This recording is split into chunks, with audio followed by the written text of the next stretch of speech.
Darkcast Network. Welcome to the dark side of podcasting. In basic terms, Occam's razor states that given two theories, the simplest answer is often correct. But in true crime, that's not always the case, especially when it comes to unsolved mysteries. On July 1st, 1995, Erin Marie Gilbert attended the Girdwood Forest Fair in Girdwood, Alaska. She was on a first date with a man named David Combs. David later claimed that he had car trouble and that while he was looking for help, Erin disappeared. Combs initially cooperated with the police investigation into Erin's disappearance, but quickly stopped talking. As more of his story came out, the less it seemed to add up. So, is the simplest answer the correct one? Or is there a possibility that David Combs, who has never been named as a suspect in Erin's disappearance, truly had nothing to do with it? When a person goes missing, there's a special kind of pain in the not knowing. I want to tell you the stories of those who never came home. Today, I want to tell you the story of Erin Gilbert. I'm Kona Gallagher. And I'm Ethan Flick. And this is And Then They Were Gone.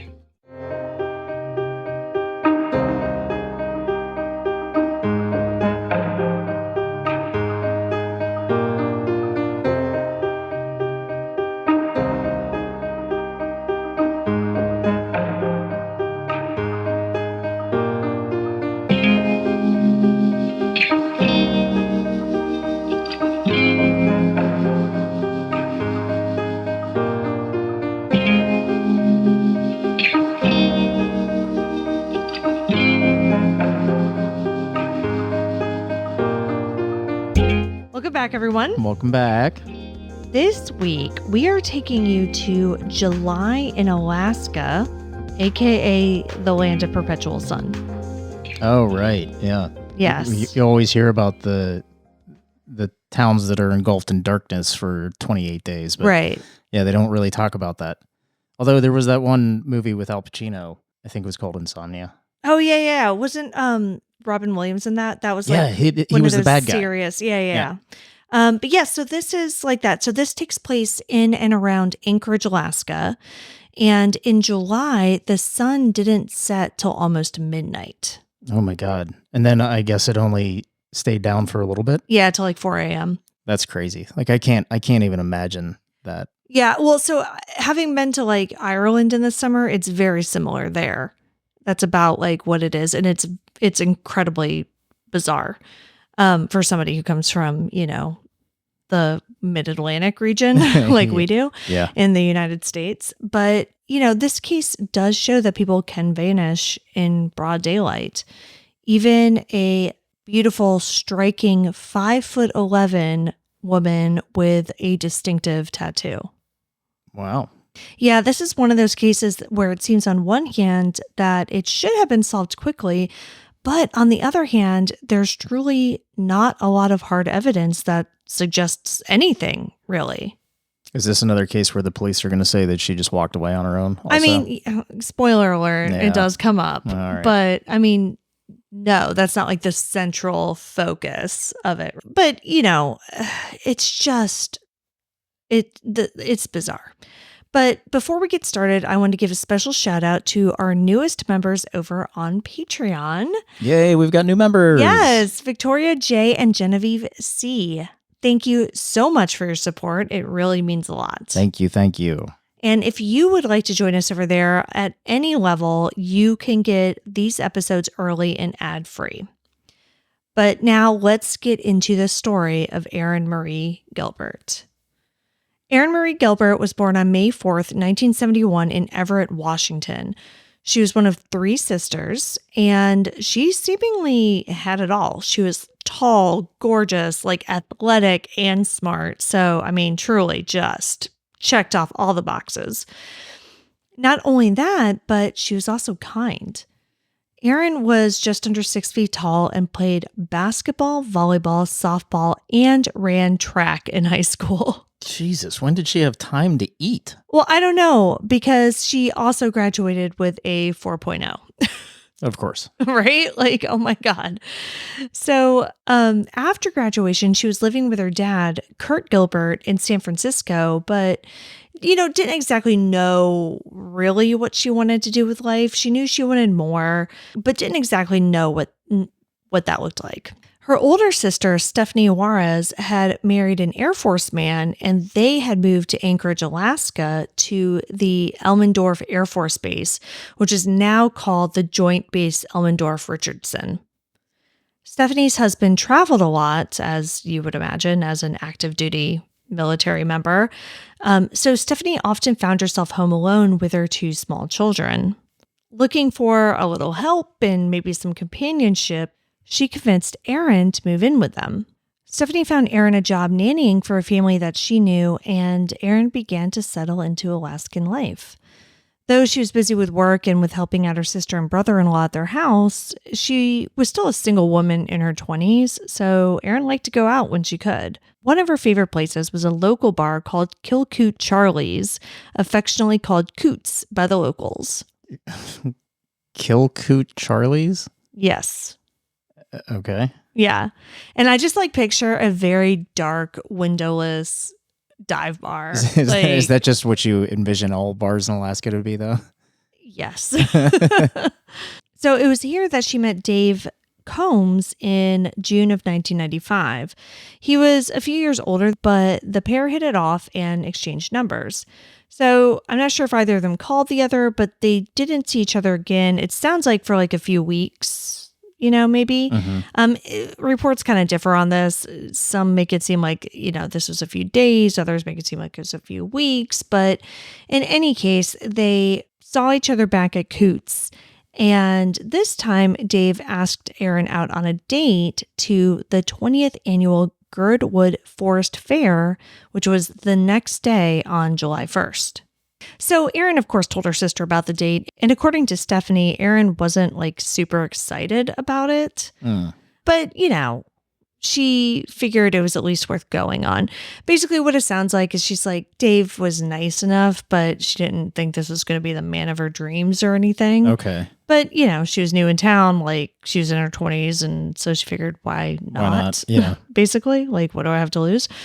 So that day, July 1st, Dave arrived at 4 p.m. to come pick her up as promised, and the whole family came out to greet him. Oh, no, really? Yeah. On the first date? Yes.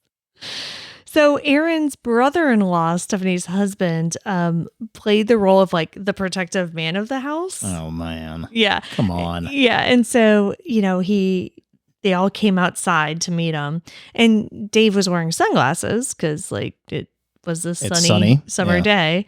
And but he did that thing where you asked him to take them off so he could get a better look at him.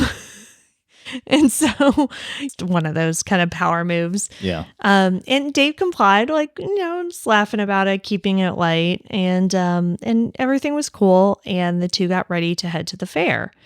Now, Erin's 4-year-old nephew asked if she wanted to take a cell phone, but Erin said she would be fine.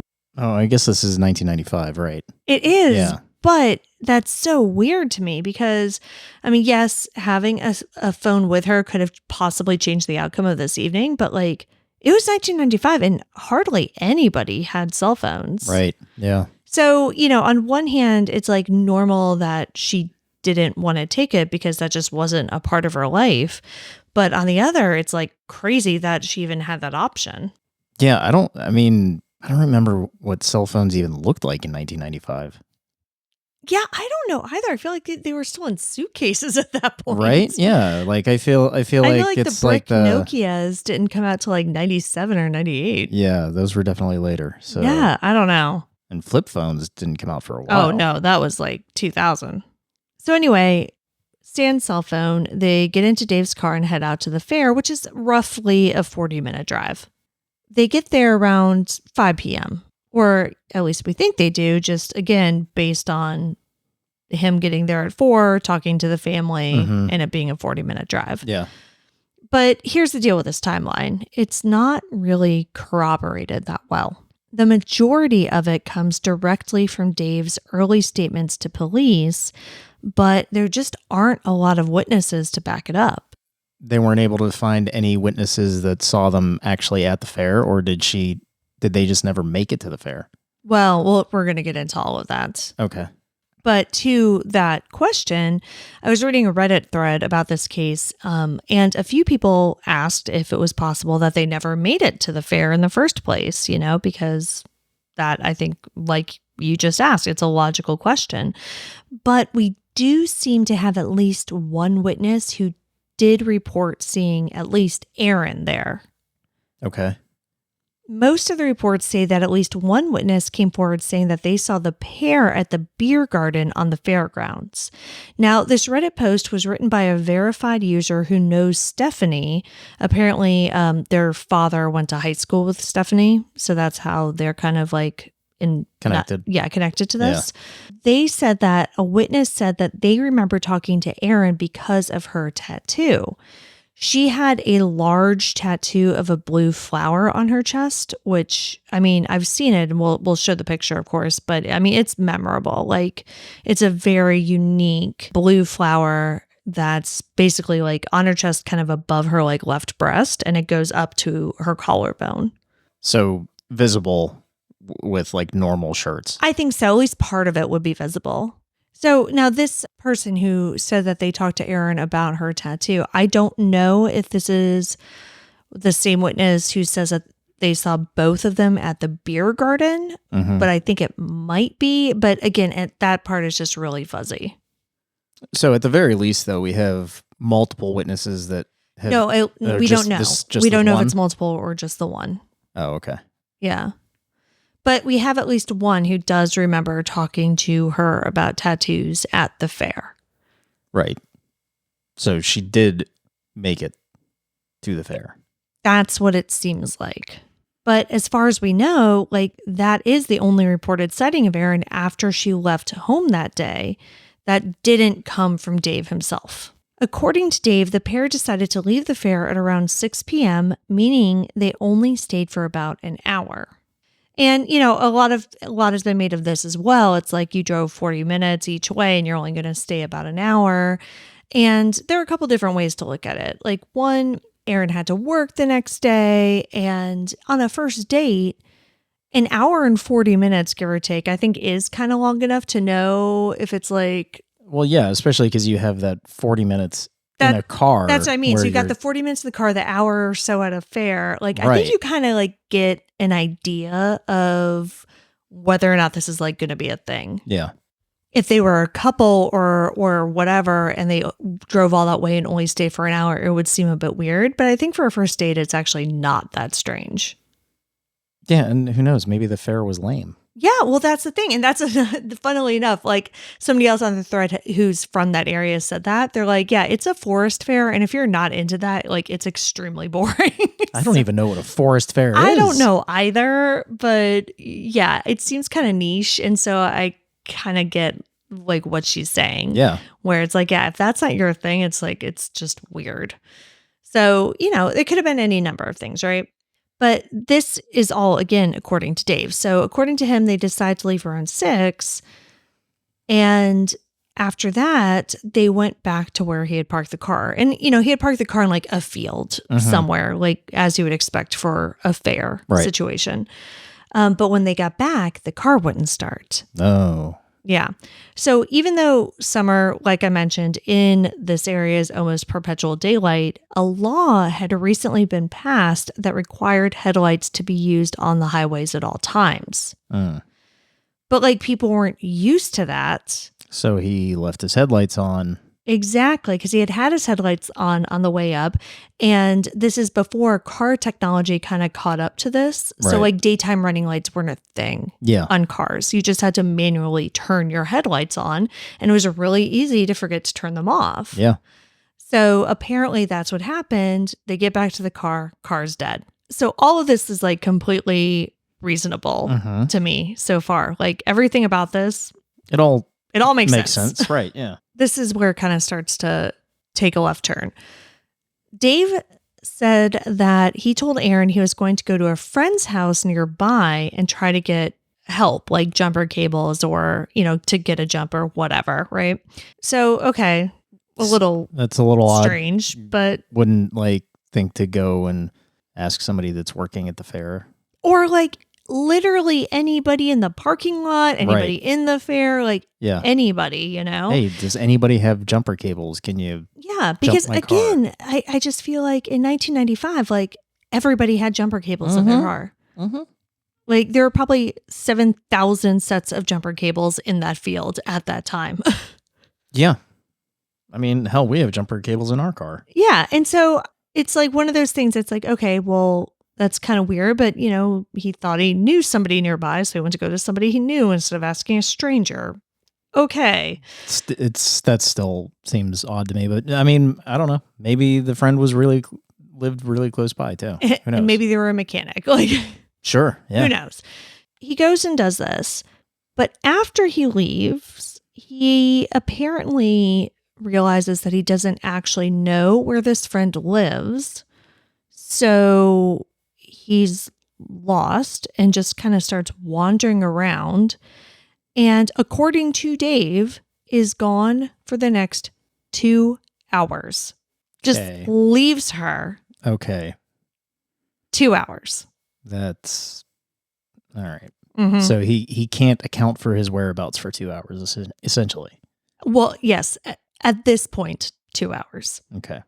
So again, according to him, 2 hours goes by. He gives up trying to find the house. I think I probably would have given up a lot sooner than that, but yeah, that's okay. I mean, tenacity is one thing, but let's be reasonable. So 2 hours goes by. He goes back to the car. Mm-hmm. And surprise, surprise, Erin isn't there. Mm-hmm. Which, under the best of circumstances, why would Erin be there? Yeah. For the love of God. She doesn't know this guy. Why the hell would she just, stay by his broken ass car for 2 hours? That's insane. Maybe that's what he was thinking too. Of course she's gone. It's been 2 hours. I don't know if he did this at that point or if this is something he did later. But at some point after he returned on this 2 hour journey, he tried to start his car back up and it started. Okay. Bullshit. I'm sorry. Wait a minute. So he disappears for 2 hours. Now it's 8 o'clock ish, right? Mm-hmm. And all of a sudden the battery got recharged while he was gone. That's not the way cars work. I don't know. Some people have said that that could potentially happen. The car doesn't start, you leave it, it starts. I'm not a mechanic. I mean, I'm not a mechanic either. It just doesn't seem like that makes sense. Right. It's definitely not the most normal story, right? Okay. So again, I don't know if he tried the car as soon as he got back or if he waited, but in either case, what he did decide to do, according to him, when he got back and saw that Erin was not there, was to go back into the fair to look for her. Which, okay, that's reasonable, yes, right? That's reasonable. Because if I came back and, the person I'm with was gone, I would assume, yeah, of course you didn't want to wait at the fucking car for 2 hours. You went back into the fair and did anything else. Right. So that makes sense. But again, according to him, and, this is, like you said, around 8 o'clock-ish, give or take, he said he stayed at the fair searching for her until 1 a.m., which is just an inordinate amount of time to look for somebody in a fair. Yeah. When they're not, a lost 4-year-old or whatever. Right. This is also a 5'11" yeah, woman. Very memorable, looking woman, right? And I can't imagine the fair was that large or had that. It's not like you're searching through thousands of people. Yeah. And I mean, even if you are searching through 8,000 people or whatever, I mean, till 1 a.m., what do you think is happening?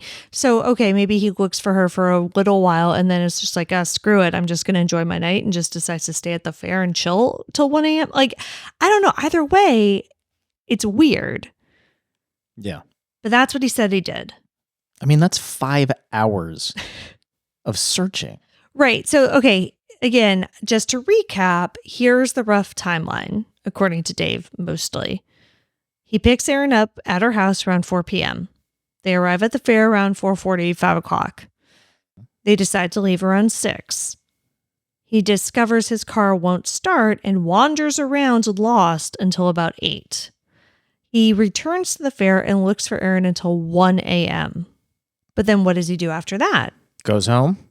We have to assume. We actually don't know. That part hasn't really been made public. Like, it's assumed that he told police that he drove home and went to sleep, but we don't actually know what he said he did after 1 a.m. that night.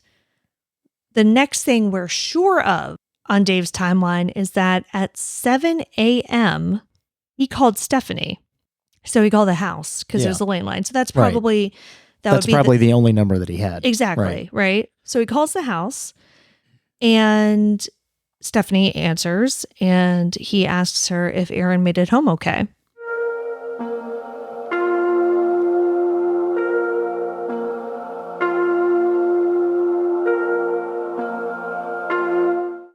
Okay.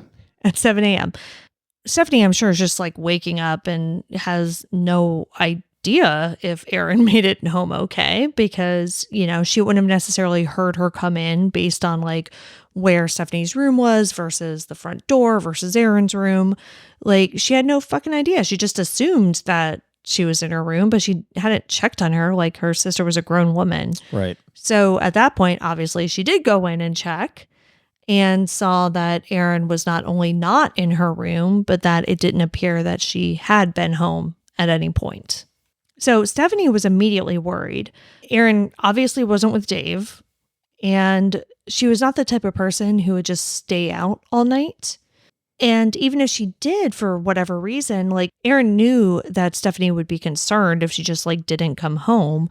And so like Erin would have found a way to call her just to give her a heads up. Mm-hmm.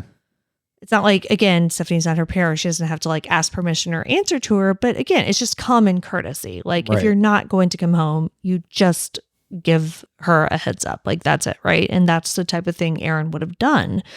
But clearly she didn't. So Stephanie knew something was wrong and sprang into action. So again, the whole family piled into the car and headed to the fairgrounds to search for Erin. When they arrived, roughly 40 minutes later, not only was Dave already there, but according to Stephanie, he had bought a hot dog and was eating it when they arrived. At like 8 in the morning? Yes. And so like aside from the utter randomness of an 8 a.m. hot dog, Stephanie found this meaningful because Dave lived near them. And Stephanie jumped in the car and raced over to the fairgrounds like as soon as she got off the phone with Dave. I mean, do we know, did she say that she was going to do that to Dave and that, you know, maybe that's why Dave went? I don't know. But, you know, he somehow got there so far ahead of her that he had time to go in and get a hot dog. Right. So regardless of if she told him that she was on her way or she didn't, he got there way ahead of her. And so either he drove insanely fast or he wasn't home when he called her and was already either at the fairgrounds or nearby. Mm-hmm. So Stephanie, her family, and presumably Dave, since he was there, started searching the area for Erin, including the woods nearby. They were able to have the fair organizers put an announcement out on the loudspeaker, but they found no sign of the missing woman. So after their unsuccessful search, Stephanie's next move was to call police and report her sister missing. But predictably, since she's an adult, she walked off on her own. Yep. Yeah, and she hadn't even been missing a full day at this point. So they didn't do anything at all. In fact, it wouldn't be until Stephanie contacted a local news station that they would take action in Erin's case. And she actually, again, the timing on this, I'm not entirely sure of, but it sounds like Stephanie might have even done that same day just to get like Erin's picture on the news. Smart. Yeah, no, I mean, Stephanie was on top of all of this. So once police did start an investigation, they of course brought Dave in for questioning, and according to them, he was cooperative and answered all of their questions. And so that's where we get this timeline from him that we've already talked about. And I do think, though, that it's important to emphasize that very little of this timeline can be corroborated. Right. You have the 2 hours where he was quote unquote lost. Then the next 5 hours. Yeah. Now, in theory, there could be a possibility of corroborating that he was at the fair if people saw him or whatever. Correct. However, nobody has ever come forward saying that they saw him searching for Erin between 8 and 1. Right. So now we're talking about 5 hours of missing time and even longer. Because that's 5 hours on, according to his timeline. Yeah, plus the 7 hours. Plus the 2 hours. So that's 7 hours total that we're at now. Right. Plus nobody, he's unaccounted for basically until 7 a.m. Correct. So in actuality, if we assume that the witness statement saying that they spoke to Erin is correct, they made it to the fair around 5. I've heard different accounts as to like when the witness says that they saw Erin, but let's just say it's between 5 and 6. So best case scenario, 13 hours. Yeah. Yeah. I had to double check the math, but you're right. Best case scenario, You've 13 got a 13 hours hour window of uncorroborated time. Beyond that, and again, we don't know what the police have figured out because they obviously have not talked a lot about the details of this. But we know from the family to this day doesn't know if Dave actually had a friend who lived near the fairgrounds. Right. So they don't know if this like person, this house, whatever, even existed in the first place. And nobody has ever come forward being like, oh yeah, I know Dave and I do live like half a mile from there, but I didn't see him that night. I guess he forgot where, you know what, like there's never been anybody who's come forward to say like, yes, I was the friend or whatever. And Dave has never like said, no, it's my friend, Frank. Like, yeah, it's this guy. This is who I was talking about. And we don't have any evidence of where he was between 6 and 8. We don't know if he actually returned to the fairgrounds around 8 at all.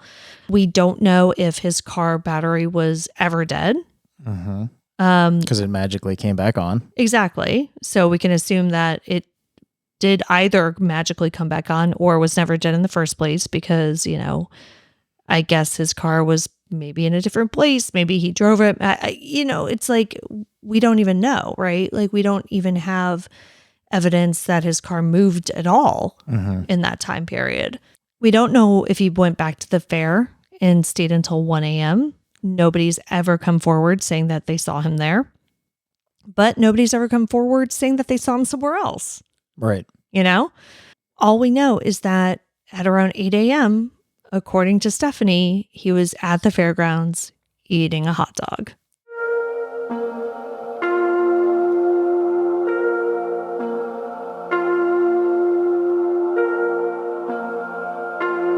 So as the investigation actually kicked into gear, Alaska State Troopers performed a more thorough search of the area around the fairgrounds using helicopters and tracking dogs. Tracking dogs could not figure out like what direction Erin might have gone in. The helicopters didn't see anything weird. And once Erin's father, Kurt, learned about his daughter's disappearance, he flew up to Alaska to help search as well. But like, I've never been to Alaska, but it's vast. There's a lot of space and a lot of wilderness. And I think when he got up there and just saw what they were up against, it was just daunting. I mean, she could truly be anywhere. So at some point during these early days of the investigation, Dave consented to a search of his car. Now, we do know that Erin's fingerprints were found in it, but I mean, you would expect Erin's fingerprints to be found in it because we know for a fact that she got in the car. Right. However, no further information on whether or not any additional evidence was found has ever been released. So we know her fingerprints are there. We don't know anything else if, they found any hairs, if like they found fingerprints in places where maybe her fingerprints shouldn't have been. Like the trunk. Yeah, right? Like we don't know anything about that. We just know that her fingerprints were found. Now, David ended up making several statements to police, and apparently he stayed consistent with his weird-ass story in each one of them. Like, police have come out and said that, like, he never wavered. He threw out this story and he stuck to it. He even agreed to take a polygraph test, but when the day came, he refused, and after that did stop cooperating with the investigation. But here's the thing, like, even though his story is sketchy, and even though the most likely answer is that he did something to Erin, police have nothing on him. Like, no actual evidence, so they can't compel him to talk. Right. Yeah. If they didn't find anything in the car, then no. There's not even like some bullshit charge that they can bring him in on to like force an interview. Yeah. Like we see in a lot of these cases, right? There's literally nothing. And so if the cops don't have anything on you, you don't have to talk to them. Like you can just stop cooperating and leave. Yeah, it's not against the law. Carl Sagan said, absence of evidence is not evidence of absence, which in this context basically means that not being able to prove something doesn't mean that it didn't happen. Just because David can't prove most of his story doesn't necessarily mean that it's false. Though on the flip side, it also means that just because the police don't have enough evidence to prove that he harmed Erin doesn't mean that he didn't. What it means is that the investigation has been at a virtual standstill for nearly 30 years. In those intervening years, Dave has not spoken to anyone about Erin or her disappearance, at least not publicly. He continues to refuse to return calls from cold case detectives, and he hasn't spoken to Erin's family since, I believe, that morning on the fairgrounds. Podcasts and news organizations have reached out as well, but he refuses to talk to any of them. This could be because keeping his mouth shut has allowed him to get away with murder up to this point, so why would he say anything? But we also have to look at it from the other perspective. This was a man in his 20s at the time who was on a date with a woman who just vanished off the face of the earth.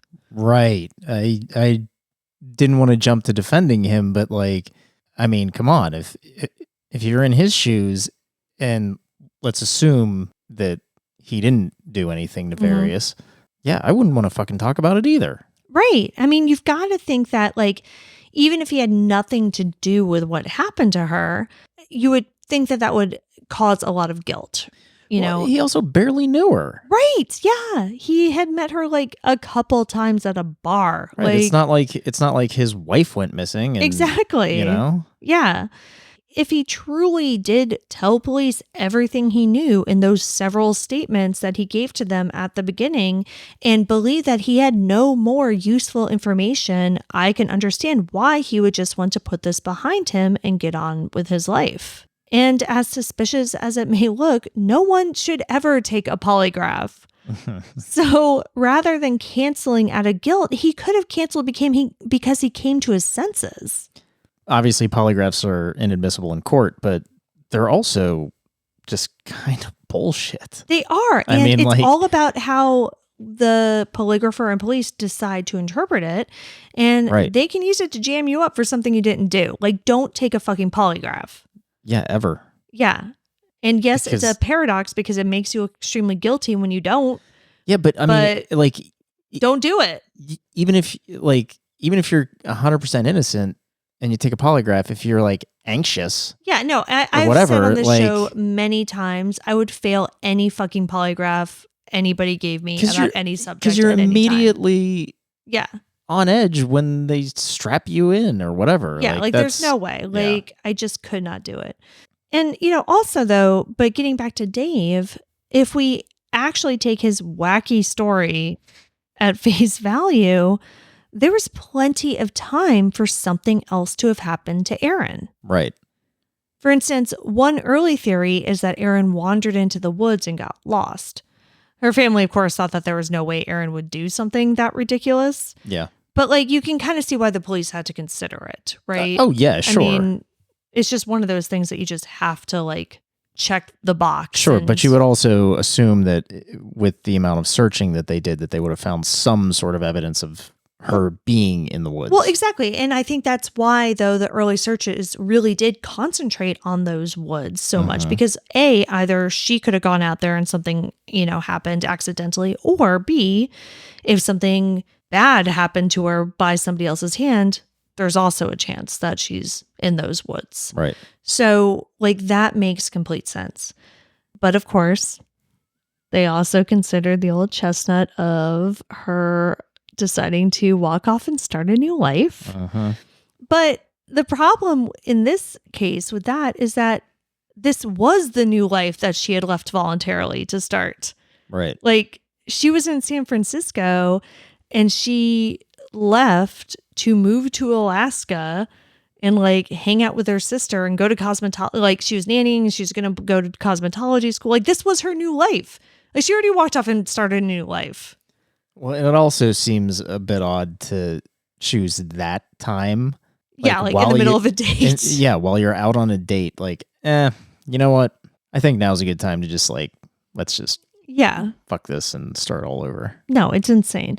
I'm not trying to like say that the police went down this rabbit hole because they truly did not. It's just another box that they had to check, right? Like, it was brought up. I don't think it was ever seriously considered. Yeah. That's good. Now, another option is that while Dave was searching for his friend's house for 2 hours, Erin either went back into the fair or stayed in the field area where they were parked and met someone else. And that person or persons could have taken her. This case is so troubling because even with an obvious suspect, there's just no evidence of anything. And that's why David Combs has never been actually named as a suspect by police. Yes, he gave a weird story, but there's no evidence and also no motive. Like, he and Erin didn't have a history. He wasn't the jealous, abusive ex or current boyfriend or anything like that. Maybe, one of the theories is that he wanted a little more out of the date than Erin did, and he snapped when she rejected him. But like, that's a huge leap. Right. For somebody who has no reported history of violence whatsoever. Right. Yeah. Yeah. I was gonna say that, like, in the years since this, has he had any trouble with the law? No. Yeah. I looked him up, and this is somewhat like, there hasn't been a lot because, again, he hasn't been talking, right? Sure. So there's not a lot about him out there, but I think I did find him based on a few context clues that I had. And yeah, it seems that he has spent the last 28 years out of trouble. Like, he has no police record other than traffic violations that everybody has. And he's a small business owner who's still in the area. Yeah, it doesn't seem very likely that, he would just have this one-off and that, like, there wouldn't be further spin-outs. Right. But that's also not unheard of. But yes, he would have to be pretty much like a stone cold psychopath to murder a near stranger and then just live his life normally in the same area for the following decades without giving any hint of violence either before or since. But it does happen. So there's this podcast, Unraveled, and they did an entire season on one and done killers, which is just like insanely terrifying. So these are men who who ended up being convicted of murders, like, years and years after the fact, through DNA. After, it was shown that like these guys killed these people, they had never been suspects because they lived completely normal lives before and after, and just never did anything else. Like, they didn't have a preceding history of violence. They didn't have any violent or anything else happening after the murders. They were just like these people who just happened to kill somebody and then just go on. And like, one was a wedding DJ. Oh my God. Just weird shit. And yes, that's not common, but again, it's not unheard of. Yeah. there were also a lot of people at the fair. Right. So it's certainly not outside of the realm of possibility that Erin did come into contact with a random violent psychopath who remains unknown to this day. Yeah. However, going down that route, let's not forget that Erin was athletic and nearly 6 feet tall. Yes.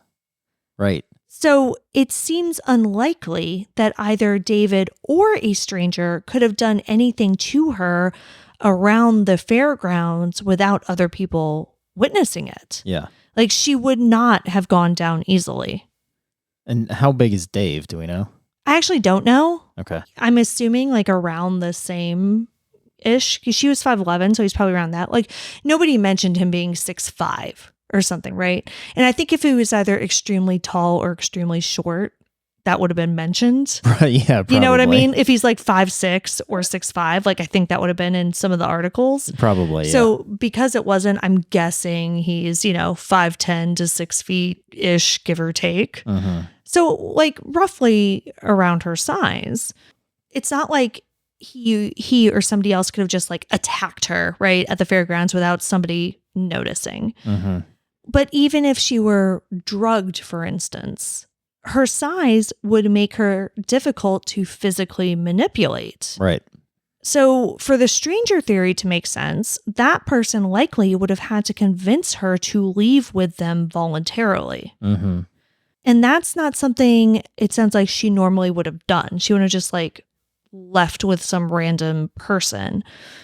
But considering that she was stuck at this fair about 40 minutes from home, like it is conceivable that she would have done that, especially if, again, we're taking Dave's story at face value and he truly was wandering around for 2 hours.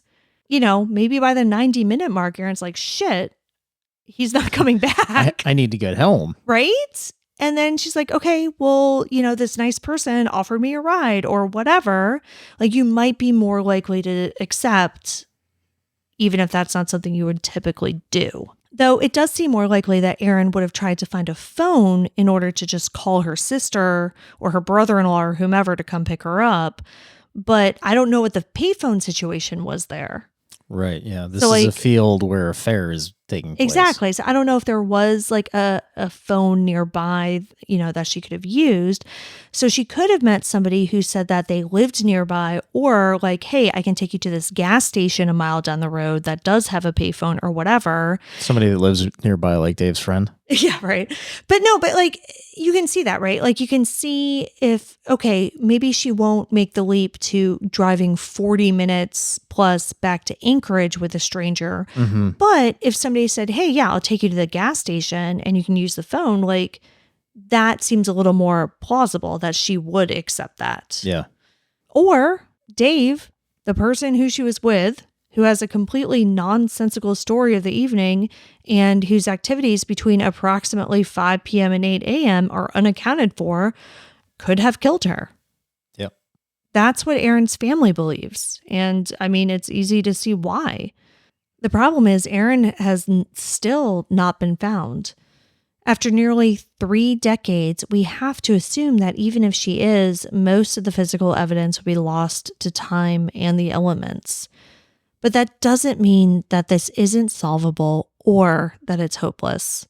There's always the possibility that Erin's killer worked with someone else, that he talked to someone else, that he himself may come forward and admit to what he did to Erin, or that she could be found in a place or with an item that could connect her back to her killer. This is why Stephanie still runs a Facebook page dedicated to keeping her sister's story out there. This is why, even though she moved out of Alaska years ago, she still periodically returns to put up flyers. Someone out there could very well know something. There could still be witnesses who don't even realize that they know something important. Erin's family hasn't given up, and neither should we. They're fighting for her and mourning the woman they knew, along with the woman she never had the chance to be. Stephanie said, quote, "We think about her every day. She had such a fun sense of humor. She was sharp, witty, and very personable. She was just 24 when she went missing and didn't have the chance to become a writer, start a family, and be around us on a daily basis. We so looked forward to our future. We knew it would be bright." End quote.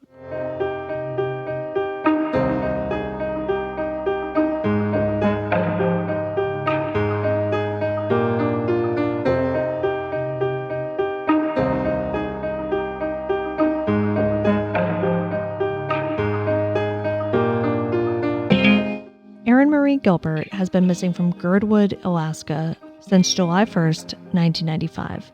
Erin is a white woman with brown hair cut into a bob and hazel eyes.